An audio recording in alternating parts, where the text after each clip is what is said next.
Imagine a painter who could be both the royal portraitist smiling beside opulent ermine and the night whisperer who paints monsters on his own walls. Francisco Goya moves between dazzling courtrooms and a darker private theater, a paradox, the official eye of Spain and its most unflinching conscience. In one canvas, he freezes a firing squad's anonymous rifles. In another, he drags myth into a raw, cannibalistic nightmare.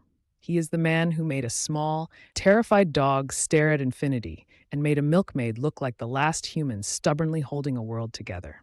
This is a story of light and shadow, of a voice lost to deafness and a vision louder than words. Stay with me. We will meet the tapestry cartoons that charmed palaces, the etchings that scandalized elites, the black paintings that shocked posterity, and the private obsessions that turned paint into confession. Portrait, Francisco de Goya. Francisco de Goya y Lucientes was born in the village of Fuendetodos in Aragon in 1746. He apprenticed with local painters in Zaragoza, learning craft, color, and the economy of sight, and later traveled to centers of art to absorb old masters and contemporary currents. Early in his career, he worked on tapestry cartoons for the Royal Tapestry Factory, designs that would train him in composition, color, and the everyday scenes of Spanish life. From those bright public commissions, he would go on to the intimate and unsettling. Curiosity. As a young artist, he specialized not in fantasy, but in the small human detail. A child's glance, a servant's posture, gestures that would later be amplified into moral fables. Goya's output resists tidy labels, but several works can act as compass points. The tapestry cartoon The Parasol shows his early grace, a painterly charm, bright color, and a gentle popular world. By contrast, the 2nd and the 3rd of May, painted after the Peninsular War, are history paintings that explode classical decorum. The 3rd of May, 1814, focuses on a single figure in a white shirt, arms outstretched, rendered with raw immediacy. The rifles of the firing squad are anonymous, mechanical, almost banal, a modern image of terror. Curiosity. Goya painted both the spectacular public spectacle of war and the intimate domestic life of its survivors. El Coloso, often titled The Giant, suggests apocalypse and rumor, large, looming forms that read like nightmares in daylight. Then there are the black paintings, Saturn devouring his son included. Dark, grotesque images, painted late and privately on the walls of his house. And the Masha Desnuda and La Maja Vestida reveal a different energy, frank, sensual, and scandal-prone. Goya's signature is not a single look, but a capacity to bend style. From Rococo flirtation to brutal realism to visionary darkness, always with bold economy of means. When I say economy, I mean a compositional discipline. He could flatten a background to make a face sing. He could erase detail to heighten moral force. Portrait, Francisco de Goya. Certain moments cleave Goya's life into before and after. One is illness. Around 1792 to 93, he suffered a severe fever that left him profoundly deaf.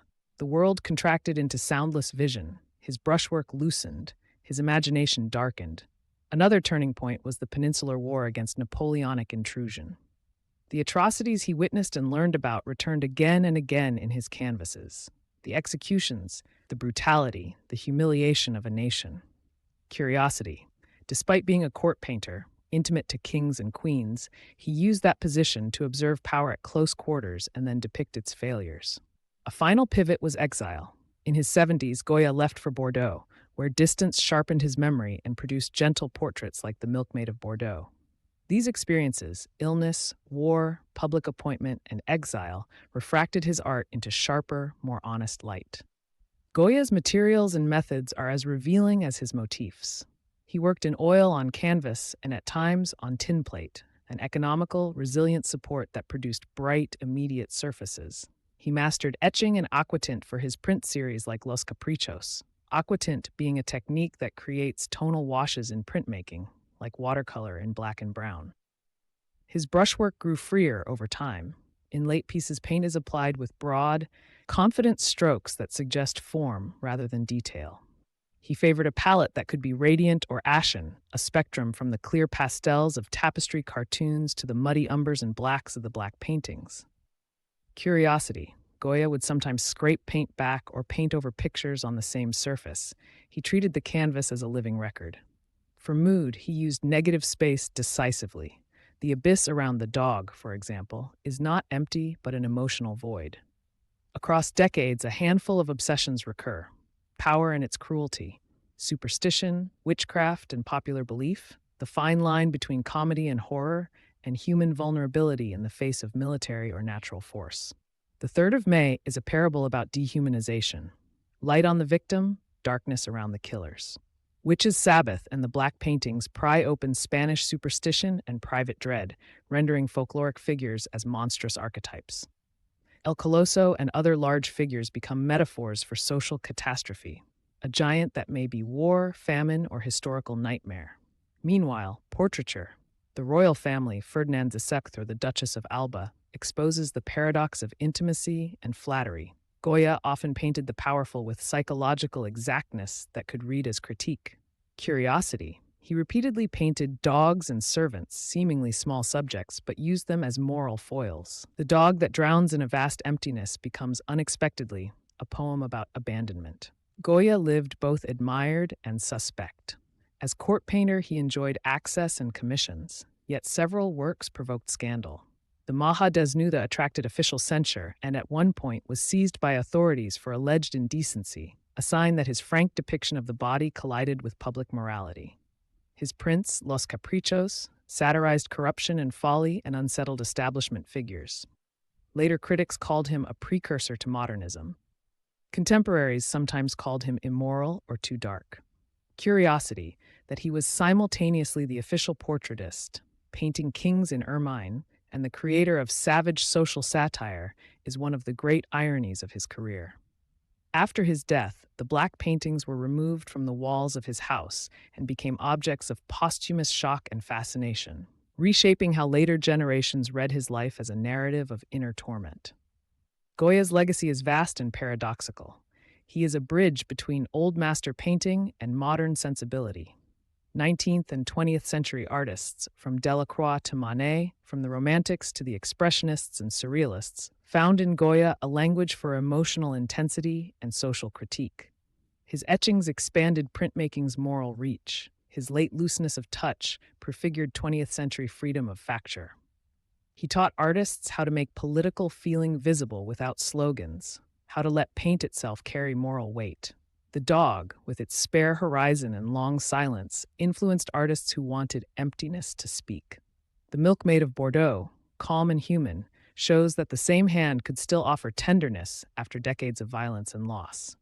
Curiosity. Some of Goya's canvases were painted on unconventional supports or over earlier pictures, a resourceful, almost archaeological practice that modern conservators still decode. Here are the small shocks that make a life more human. 1. Goya's deafness did not stop him from listening with his eyes. Some say it made his images sharper. 2. He painted the Black Paintings directly onto the plaster walls of his house, the Quinta del Sordo, House of the Deaf Man, and they were only transferred to canvas later.